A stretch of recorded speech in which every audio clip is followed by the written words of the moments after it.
Hello friends, I am Pooja Gupta in Biani Group of Colleges from Chemistry Department. Students, today we are just discuss about Woodward-Fisher rule for the calculation of lambda max, which is used in UV spectroscopy. Firstly, हम लोग check करेंगे systems के लिए कि किस system में कौन कौन से वैल्यूज आने वाली है। तो फर्स्ट लैम्डा मैक्स ये है ओपन सिस्टम। ओपन सिस्टम के लिए जो लैम्डा मैक्स की वैल्यू है वो है 217 nm। ये पेरेंटल पीक्स है ओपन सिस्टम के लिए। पेरेंटल पीक से हम इन्हें बेस पीक भी बोल सकते हैं।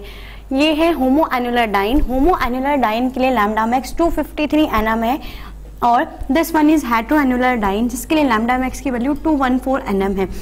अगर हमारे पास किसी एग्जाम्पल में होमो भी दिया हुआ और हेट्रो एनुलर डाइन सिस्टम भी दिया हो तो वी विल कंसीडर, हम वो वैल्यू कंसीडर करेंगे जिसके लिए कि लैम्डा मैक्स की वैल्यू मैक्सिमम होगी। और हम यहाँ देखते हैं कि जो लैम्डा मैक्स की वैल्यू जो मैक्सिमम है वो होमो एनुलर डाइन में है 253 nm। तो इन शॉर्ट हम कह सकते हैं कि होमो एनुलर डाइन को हम लोग प्रेफरेंस देंगे बजाय हेट्रो एनुलर डाइन से।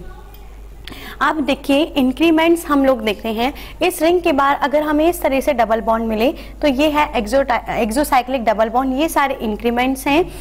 ये वाला ये अगर हम इस रिंग की बात करें तो यहाँ हमें दो रिंग देखने को मिल रही है और एक रिंग ये है, एक डबल बॉन्ड ये है। तो हम कह सकते हैं कि इस रिंग के बाहर, अगर रिंग के बाहर डबल बॉन्ड इस साइड से तो उसे हम बोलने वाले एक्सोसाइक्लिक डबल बॉन्ड। इस रिंग के बाहर ये डबल बॉन्ड है तो ये इस रिंग के लिए भी एक्सोसाइक्लिक डबल बॉन्ड हो गया है और ये वाला जो डबल बॉन्ड है वो इस रिंग के लिए भी है। हम ये कह सकते हैं कि ये जो डबल बॉन्ड है ये दोनों रिंग्स के लिए डबल बॉन्ड है एक्सोसाइक्लिक। अगर रिंग के अंदर डबल बॉन्ड होता है तो हम इसे बोलते हैं एंडोसाइक्लिक डबल बॉन्ड।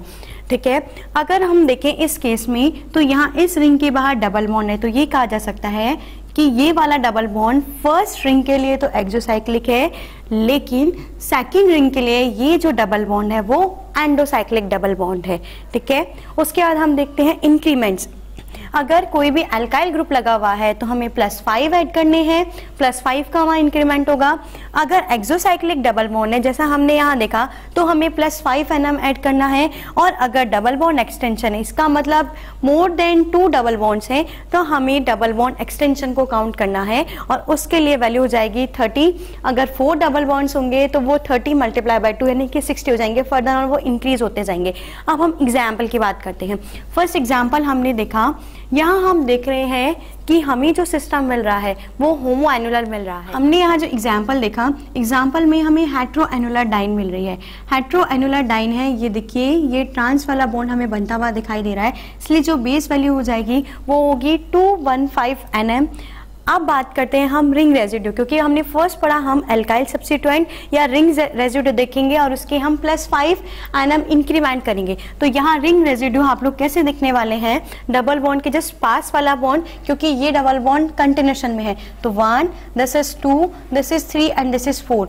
5 × 4 यानी कि यहाँ 4 रिंग रेजिड्यू है और ईच की जो वैल्यू है वो 5 है। तो टोटल जो रिंग रेजिड्यू है वो गए 20। एक्सोसाइक्लिक डबल बॉन्ड देखा जाए तो इस रिंग के बाहर ये डबल बॉन्ड +5 और इस रिंग के लिए ये डबल बॉन्ड +5। तो +5 टोटल हो गए 10। डबल बॉन्ड एक्सटेंशन हमें 3 डबल बॉन्ड मिले, डबल बॉन्ड एक्सटेंशन हो रहे हैं 30। तो टोटल वैल्यू हमारे पास में आ गई लैम्डा मैक्स की 275। अब हम अदर एग्जाम्पल देखें तो देखिए यहाँ हमें होमो एनुलर डाइन मिल रही है जिसके लिए जो बेस पीक है वो है 215 nm। Ring residue double bond के पास और इधर भी डबल बॉन्ड के पास, टोटल 10, 2 × 5, इसका मतलब टोटल वैल्यू हमारे पास हो गई है 263 nm।